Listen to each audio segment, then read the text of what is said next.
Barlow disease is characterized by excess, thickened leaflet tissue affecting all segments of the mitral valve, with multi-segment prolapse and mitral annular disjunction.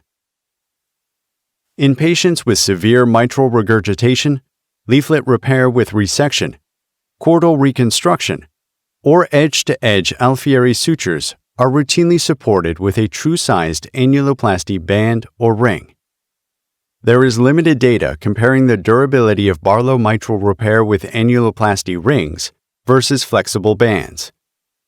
This single-center study retrospectively analyzed 296 patients who underwent surgical repair of Barlow mitral valve regurgitation with an edge-to-edge technique and prosthetic annuloplasty with either a complete semi-rigid ring or posterior flexible band.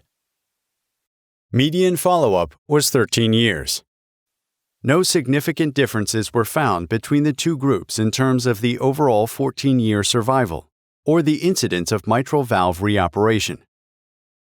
At 14 years, 11 patients required mitral reoperation, including 6 in the ring annuloplasty group and 5 in the flexible band group.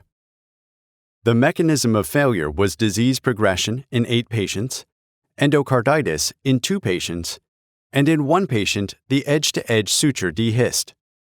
The incidence of 2+ or greater recurrent mitral regurgitation, with death as a competing risk, was 27% in the ring annuloplasty group and 17% in the flexible band group.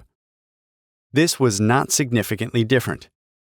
The only factor associated with mitral valve reoperation and recurrence of significant mitral regurgitation was mild postoperative mitral regurgitation identified during the index admission.